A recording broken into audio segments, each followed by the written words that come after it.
जय हिंद बच्चों। आज हम बात कर रहे हैं आपके क्लास 11 फिजिक्स में और चैप्टर आपका थर्ड और चैप्टर का नाम है मोशन इन स्ट्रेट लाइन। यानी कि बॉडी की चल रही है, स्ट्रेट लाइन चल रही है, ठीक है, केवल एक लाइन पर। उससे हम क्या कहेंगे? Motion straight line. Motion in straight line पढ़ने से पहले आपको इंटीग्रेशन और डिफरेंशिएशन को आपको पढ़ना ही पड़ेगा और आपने इसके पहले वाले 6 वीडियो देख लिए होंगे इंटीग्रेशन और डिफरेंशिएशन की। अब मोशन इन स्ट्रेट लाइन पढ़ने पर यदि हम बात करें तो सर किस ब्रांच में आएगा, तो मोशन इन स्ट्रेट लाइन जो टॉपिक है ये वास्तव में एक बहुत बड़ा फिजिक्स का ब्रांच है और उसका नाम है मैकेनिक्स। मैकेनिक्स क्या है? मैकेनिक्स डील करती है किन कंडीशन पर? Mechanics deals with condition of rest and motion. तो मैकेनिक्स फिजिक्स की एक बहुत पुरानी और बहुत बड़ी ब्रांच है। इस ब्रांच में ही हमें पढ़ना है स्ट्रेट लाइन। कोई भी मोशन हो या फिर बॉडी रुकी हुई हो, रेस्ट में हो, उस पर n नंबर ऑफ फोर्स लग रहे हो और फिर भी बॉडी रुकी हुई हो, ठीक है ना? एक बॉडी चल रही हो या फिर बॉडी को चलाने में कौन इनिशिएट कर रहा है, कौन रिस्पॉन्सिबल है, इन सब बातों का जो हम डिटेल में पढ़ेंगे वो किस में पढ़ेंगे? मैकेनिक्स में पढ़ेंगे। तो mechanics deals with rest, mechanics deals with motion and mechanics deals with cause of motion. Cause of motion मैंने 3 बार यूज किए। तो मैकेनिक्स क्या है? Mechanics is a branch of physics which deals with rest, with motion of any material object which is around us। हमारे आसपास कोई भी material object है उसके मोशन की बात करेंगे तो किस में आएगा? मैकेनिक्स में। और ध्यान रखना, मैं दोबारा 3 वर्ड, वो इंपोर्टेंट 3 वर्ड बोल रहा हूं जो इसकी बेस से बने हैं। और वो कौन से हैं? एक बॉडी जिस पर n नंबर ऑफ फोर्स लगने के बाद भी वो हिल नहीं रही है, यानी कि रेस्ट। एक बॉडी जो मोशन में आ गई हो, यानी कि काइनेमैटिक्स। और एक बॉडी मोशन में क्यों आई, कैसे आई, कॉज क्या है, मोशन में आने का कॉज क्या है, इन तीनों चीजों को हम पढ़ेंगे किसमें? इस बड़ी सी ब्रांच मैकेनिक्स में। तो पहले समझ में आ गया मैकेनिक्स किसे कहते हैं? Mechanics deals with rest and motion of any physical object of around us. Done. Mechanics is sub divided by 3 parts. First part, mechanics is sub divided in 3 parts. First part is rest, second part is क्या? Kinematics. Kinematics KINEMATICS। And third one dynamics, DYNAMICS, dynamics. तो mechanics समझ में आ गया। Mechanics deals with all condition with rest and motion in any physical object which is around us. Mechanics is further sub divided by in 3 way. First is a 3 sub parts. First is a rest, second is a kinematics and third is a dynamics. Okay, third is a dynamics.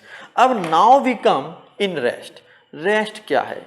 एक body रुकी हुई है या फिर एक body equilibrium में है। अब सर रुकी हुई और इक्विलिब्रियम क्या बवाल है?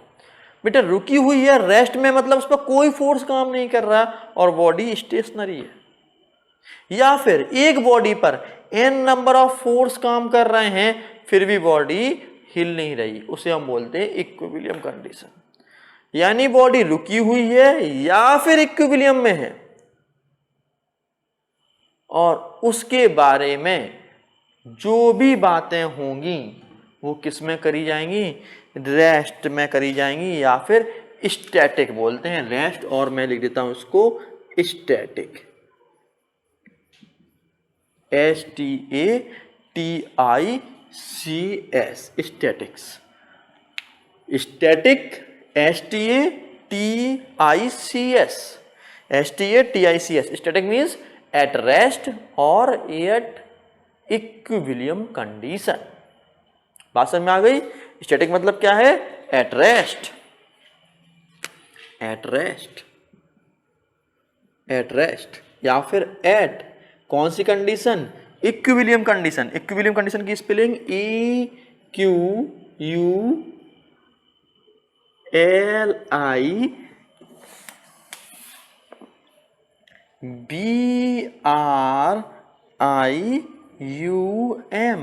Equilibrium condition.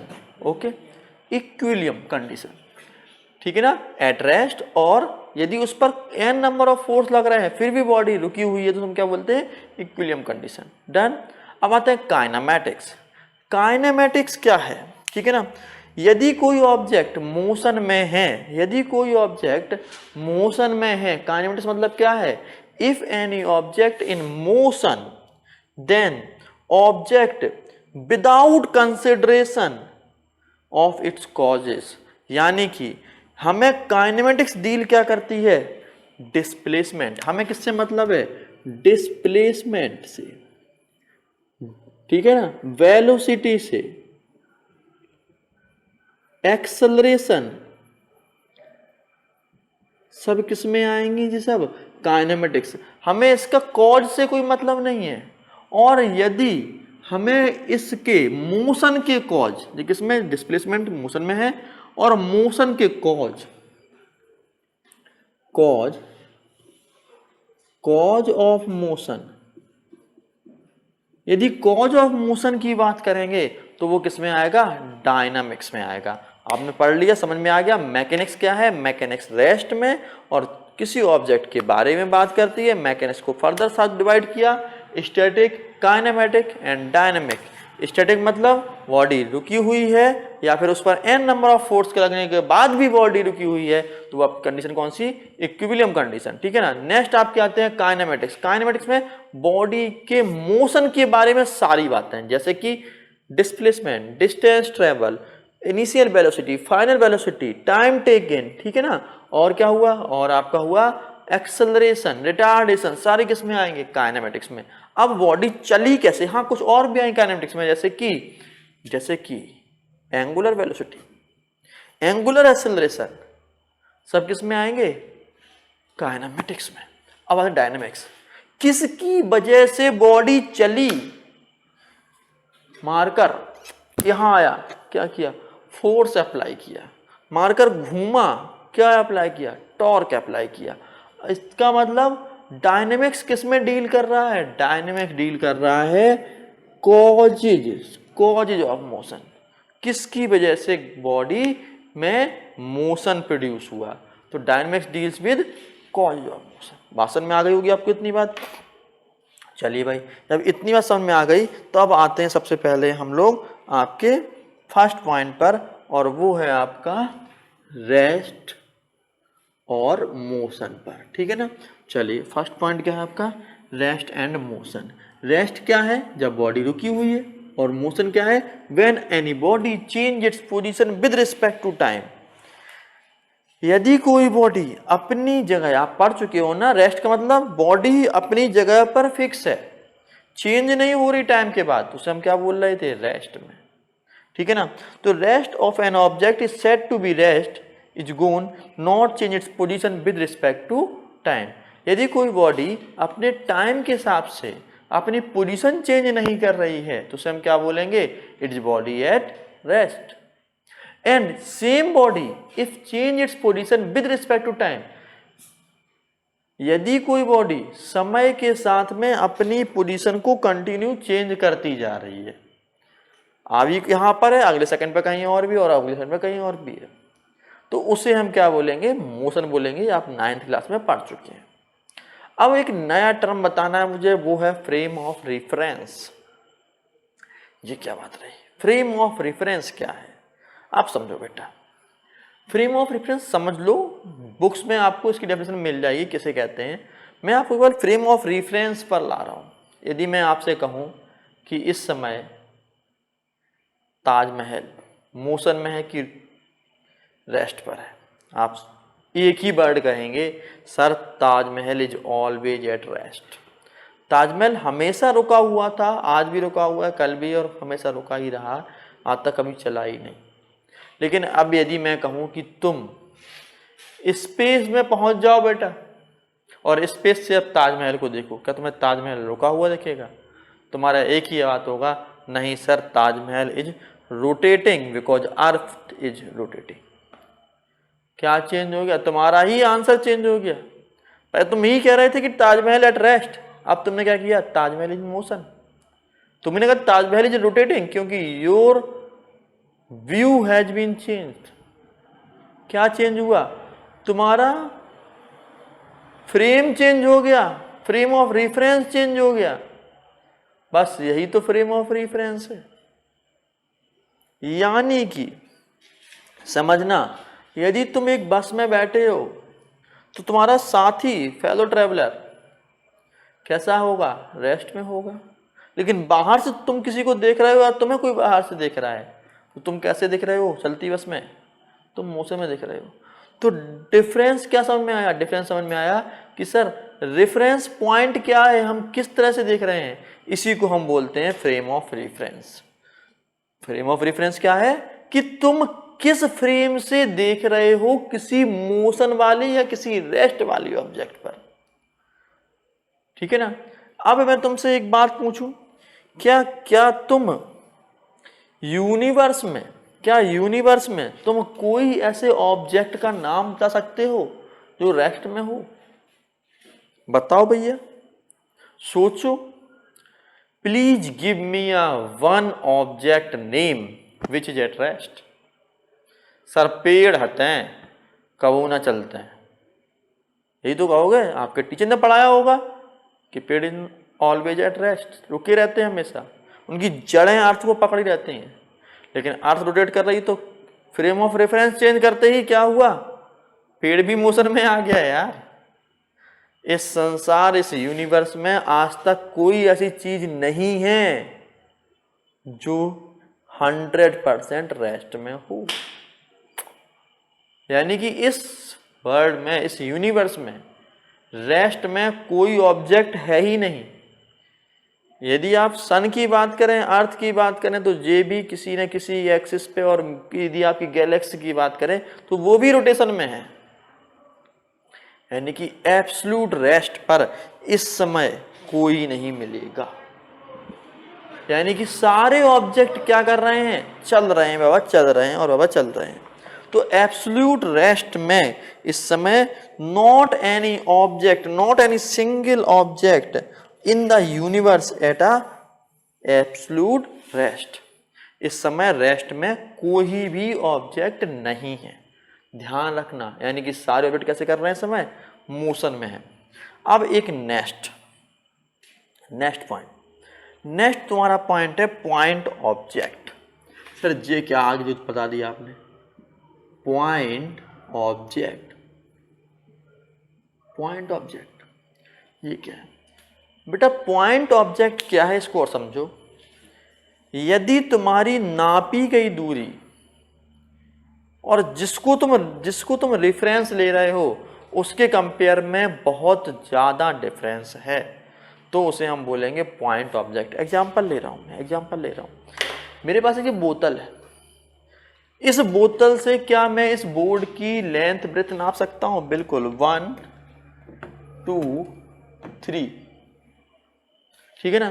3 बोतल की हाइट के बराबर मेरी इस बोर्ड की हाइट है। और यदि मैं बात करूं ब्रेथ की तो 1 2 3 एंड 4 ब्रेथ के 4 बोतल को कंटिन्यू रख दें तो उसके बराबर हमारा क्या है? इस बोर्ड की ब्रेथ है। इस बोतल से इस बोर्ड को आसानी से नाप लिया गया, तो जो बोतल इस बोर्ड के लिए पॉइंट ऑब्जेक्ट नहीं है। बट यदि मैं कहूँ आगरा से दिल्ली तक की, आगरा मीन्स ताजमहल से दिल्ली तक की दूरी नापनी है इस बोतल की लंबाई के हिसाब से, लगे रहो आगरा से एक एक लगते जाओ। क्या नापना पॉसिबल है? सर पॉसिबल तो है लेकिन बहुत मुश्किल है, कि इम्पॉसिबल इज नथिंग, सब जानते हैं।